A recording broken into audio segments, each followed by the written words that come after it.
So I started loving my mom from a distance. Like today, I never speak to her again. Like we'll never talk again. I know this for a fact. Kentrell, you don't talk to me or you don't talk to your quit playing on me on this internet. I let you lie on me too. I wasn't down there when you did that video with that man. That man wasn't in your kitchen while I was in your kitchen. Quit playing on me, bro. I don't give a never call me. NBA Youngboy's mom just exposed why YB doesn't mess with her. And what came out of that moment cut deeper than anything this family has put on public record before. Because this time, Youngboy himself sat down and said out loud that he has made peace with the idea of never speaking to his mother again. He did not say it with anger. He did not say it like somebody who is still fighting. He said it like a man who has already grieved the relationship and decided that loving someone from a distance is the only way he can protect his peace. That is a different kind of statement. That is not a threat. That is a conclusion. But what led him to that conclusion goes back to a childhood that shaped every relationship he has ever had. The full story involves a grandmother, a house, a family history that both sides tell differently, and allegations that, if true, would explain everything. Stay with us. Yo, what's good, fam? Today we are breaking down the full story behind NBA Youngboy and his mother, Sherhonda Golden. From the childhood that started it all, to the money disputes, to the allegations that changed everything, to the moment Youngboy finally said out loud that some things cannot be fixed. Let's get into it. To understand any of this, you have to understand where Kentrell Deshaun Golden came from. He was born on October 20th, 1999, in Baton Rouge, Louisiana. His father, whose name has not been widely publicized, was arrested and sentenced to 55 years in prison for murder when Youngboy was just 8 years old. That is not an absence that happens slowly. That is a door slamming shut when a child is still learning what the world is supposed to look like. With his father gone, the household that Kentrell had known began to fall apart almost immediately. And then his mother, Sherhonda Golden, made a decision that would shape every relationship Youngboy has ever had since. She left. She moved away from the neighborhood, away from the area, away from the house where her children were living. And the three of them, Kentrell, his sister Telly, and his younger brother Ken, were left behind to be raised by their grandmother. That grandmother is one of the most important figures in this entire story. Because for Youngboy, she was not just a backup plan. She was the plan.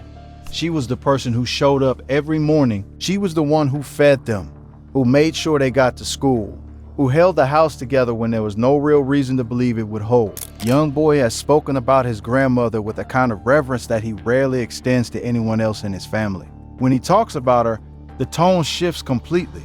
There is no edge in it, no defensiveness. There is just warmth and grief running side by side. She was the one person in his early life who did not leave, did not impose conditions, and did not disappear when things got hard. That kind of presence does not just shape a child. It becomes the standard by which they measure every relationship that follows.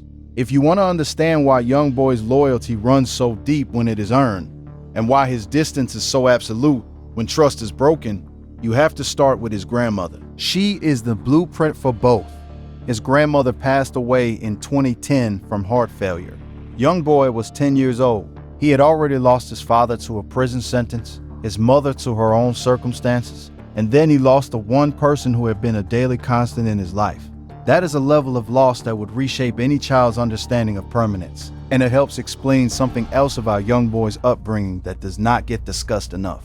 He also had a godmother in his life. When a child's primary family structure is as unstable as Youngboy's was, additional caregivers often step in to fill the gaps. A godparent is not just a ceremonial title. In circumstances like these, a godmother can become a genuine source of stability, a secondary safety net, someone who is emotionally present when the people who are supposed to be closest are not. The fact that Youngboy had both a grandmother and a godmother as significant figures in his childhood speaks directly to how fragile the primary structure around him was. He needed multiple people to fill the role that one stable household would have provided. Now, Sherhonda Golden has spoken about this period in her own words. In an interview with Nolazine, she acknowledged that her mother helped raise her children and described the role her mother played as part of the support system when she was working. She framed it as a family doing what families do when one parent is stretched thin. But there is a significant difference between a grandmother helping out while a mother works and a mother leaving the neighborhood entirely while her children remained in the home she left behind. Youngboy's perspective, based on his own public statements, reflects something closer to the latter. And that distinction is not a small one. It is the kind of difference that a child remembers forever. Shahanda Gaulden is, by all public accounts, a bold and outspoken woman. She worked for several years as a cashier at ExxonMobil before eventually pursuing stand-up comedy and building her own social media presence. She has a following of her own now, largely because of Youngboy's fame, but also because of her own unfiltered personality online. She has never shied away from controversy. She has clapped back at fans, gone to war with other rappers' mothers, and repeatedly inserted herself into her son's public narrative. On one level, that kind of fierce protectiveness makes sense. She is his mother, but the line between defending your child and using your child's name to stay relevant is one that Shahanda has walked closely for years, and the public has noticed. The most visible early crack in their relationship came in November 2019. Youngboy had bought his mother a house. On the surface, that reads like a success story. Young rapper makes it big, takes care of his mama, but behind the scenes, the arrangement came with conditions. Youngboy reportedly wanted certain rules followed in the house he was providing. Shahanda, by her own account, was not willing to live under those terms. The disagreement escalated, and she claimed that Youngboy kicked her out of the home. She took to Instagram Live to air the entire situation in real time. In her own words, she said that if he could get her a house and take it back when she did not do what he said, then he could have the house. She said she would sleep under the interstate before she let his money control her. She repeated it different ways across multiple posts. She was angry, she was hurt, and she wanted people to know about it. But here's where it gets real. Because as dramatic as that moment was, the words she used revealed something deeper than just a disagreement about house rules. What she described was a power dynamic that had completely flipped from what it looked like when Youngboy was a child. He was now the one with the resources. He was now the one setting the terms. And she was in a position where accepting his help meant accepting his authority. That is a genuinely uncomfortable situation for any parent. But it is also a situation that Youngboy's childhood helped create, because the family structure had never been stable enough to establish clear roles between them in the first place. There was no foundation to fall back on. There was no long history of mutual understanding to soften the blow. There was a young man with money and a mother he had complicated feelings about, and the money became the battlefield. What makes the financial dimension of this story even more nuanced is what Shahanda has said about money in general. In a more recent Instagram Live session, she made it clear that she does not consider herself rich just because her son is. She said that her son being wealthy does not make her wealthy. She says she does not care about jewelry or cars or trips. She said as long as her bills are paid, that is enough. And there is something genuine in that, because the public record does not suggest that Shahanda has been living lavishly off of Youngboy's success. But the public record also shows that she has been willing to air her grievances about what he has or has not done for her, which creates a contradiction. You can say you do not care about money, and you can also still feel hurt when the person who has it is your child and the relationship is strained. Those two things can be true at the same time. Now let us talk about the moment that really ignited the most recent wave of conversation. Youngboy sat down with comedian and interviewer Funny Marco for his show Open Thoughts. This interview came at a significant moment. Youngboy had been dealing with serious legal issues, including a federal case related to a prescription drug operation that resulted in a conviction. He had been in and out of legal trouble for years. He had been raising children, navigating his marriage to Jaslyn Michelle Hayes, managing one of the most active and devoted fan bases in modern hip-hop, and processing years of accumulated personal history. And in that interview with Funny Marco, the conversation turned to family. It turned to his mother. And Youngboy said something that stopped the internet cold. He said he had reached a point where he was okay with loving his mother from a distance. He said that some things you simply cannot fix. He was not screaming it, he was not performing it. He said it quietly with the kind of calm that comes from having already made the decision long before the camera was rolling. That statement matters for a specific reason. Because for years, the public narrative around Youngboy and Shahanda had involved moments of conflict followed by apparent reconciliation, followed by more conflict. After the 2019 house drama, there were periods where they appeared to be on better terms. Shahanda had shown up in defense of her son publicly on multiple occasions. She had gone after people online who she felt were disrespecting Youngboy. In that way, the relationship seemed to oscillate. But what Youngboy said in the Funny Marco interview was different. It was not another low point in an ongoing cycle. It sounded like the cycle was over. It sounded like he had stopped expecting the relationship to become something it had never fully been, and had made a deliberate choice to accept that limitation rather than keep bumping into it. For people who have followed Youngboy's career, this is not coming out of nowhere. His music has always been one of the most direct windows into his emotional world. He has written and recorded about depression, about anxiety, about feeling abandoned, about not trusting people, about loss. The grief for his grandmother is woven into his catalog. The distrust he feels toward people who were supposed to protect him is a running theme across years of music. He has never been an artist who hid what he was going through. The Funny Marco interview was simply the moment he said it plainly in a conversation rather than a verse. Shurhanda's response came quickly. She was not going to let Youngboy's version of the story stand without challenging it. She took to social media as she has done so many times before and pushed back. She accused him of misrepresenting their relationship. She questioned whether he was telling the truth about their history. And then she made a move that shifted the entire conversation. She brought his children into it. She went on social media and said directly, "Kentrail, you don't talk to me or you don't talk to your kids. Quit playing with me on this internet." She was not whispering it. She was putting it on the record in public for his entire fan base to see. She implied that Youngboy's distance from her was inconsistent with the kind of father he claimed to be. She suggested that if he was willing to cut off his mother, what did that say about his relationships with his kids? That pivot was significant. Up until that point, the public argument was about their history as mother and son, about what happened between them, about whose memory of the past was accurate. But the moment Shurhanda introduced his children, she was no longer just defending herself.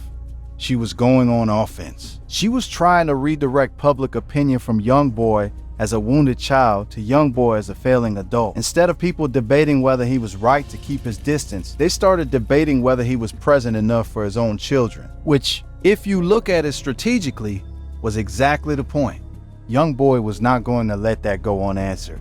He responded publicly and he defended himself against the accusation concerning his children. He questioned why family matters were being litigated on the internet instead of being handled privately. He made a point that his mother was disconnected from his actual life. He mentioned that she had never even visited him in Korea, where he had spent a period of time. That detail sounds small, but it is not. It is the kind of detail that illustrates just how physically and emotionally far apart their lives have become. It was not just an argument about the past. He was saying that in the present, she was not there either.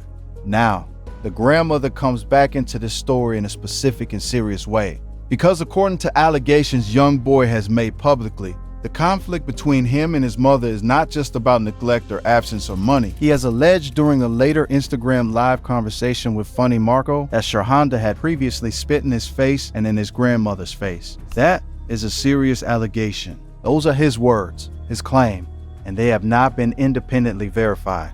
Shurhanda has not publicly confirmed this version of events, but if Youngboy genuinely believes this happened, and if this is part of the emotional history he is carrying, then the phrase "certain things you cannot fix" takes on an entirely different weight. Because it is one thing to estrange yourself from a parent who was absent, it is another to distance yourself from a parent whose behavior you believe crossed the line that cannot be uncrossed. The grandmother matters so much in this story because she represents the one relationship from Youngboy's early life that appears to have been unconditional. When everyone else was dealing with their own circumstances, when his father was gone and his mother had moved away, his grandmother stayed. She took in 3 children who were not hers to raise and raised them anyway. And for Youngboy, that kind of love is clearly something he holds sacred. So the idea that someone could disrespect his grandmother or behave toward her in a way that he found unacceptable is the kind of thing that would permanently alter how he sees a person. It does not matter what title they hold. The title does not protect you from accountability in his mind. This is where the concept of boundaries becomes the real story. Because what the internet calls drama, what the YouTube titles call an expose, what the clips call beef, is actually something more specific and more human. Youngboy is not feuding with his mother. He is maintaining a boundary. He has identified a pattern in that relationship that he believes is harmful to him, and he has decided to protect himself from it by creating distance. That is not unusual. That is something that therapists and mental health professionals describe as a healthy response to a relationship that has caused consistent harm. But when you are one of the biggest names in hip-hop, and your mother has her own social media platform and a vocal audience, that private decision becomes public consumption. The role social media plays in this cannot be overstated. Before platforms like Instagram Live and YouTube existed, a disagreement between a mother and her son could remain within the family. Now, every clip gets cut, shared, analyzed, and turned into content. Every statement produces a response. Every response produces new statements. The argument feeds itself, and reconciliation becomes harder with every new piece of public evidence. Because now, there is a permanent record. Youngboy said this, Shahanda said that. People have chosen sides. Even if the two of them wanted to sit down privately and work through things, there would still be a public archive of everything they accused each other of, and anyone could pull it up at any time. Youngboy's fame makes this even more suffocating. He is one of the most streamed rappers alive. Whatever he says about his personal life becomes news within hours. The same is true for Shahanda, whose following has grown precisely because people are interested in the family around him. Both of them feel pressure to defend their reputation publicly, which means neither can afford to simply stay quiet when the other speaks.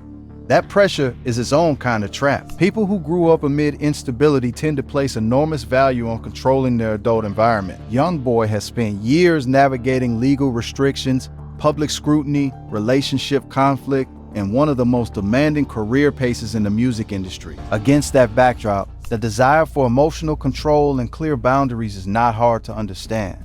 It is a pattern that makes sense when you trace where this man has been and what he has survived. Let us put this whole story in order, because the timeline matters. Youngboy was born in 1999. His father went to prison when he was 8. His mother moved away, and his grandmother stepped in to raise him, his sister, and his brother. His grandmother died in 2010. Youngboy began putting music out while still a teenager, and by the mid-2010s, had established himself as one of the most prolific young voices in hip-hop out of Baton Rouge. As his fame grew, his mother re-entered his life.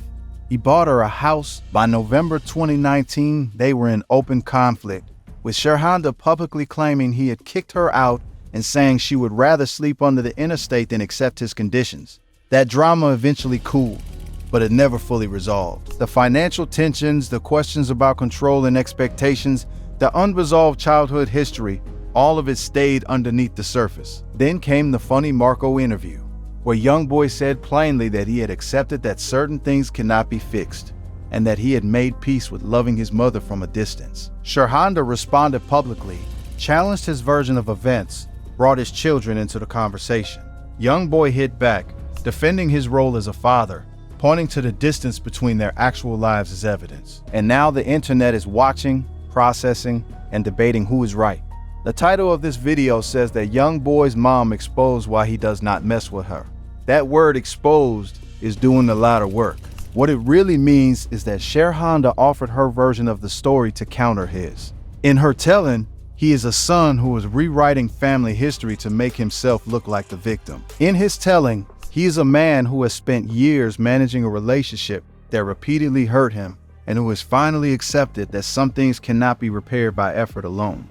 Both of those versions can feel real to the people living them. That is what makes this genuinely complicated rather than just messy.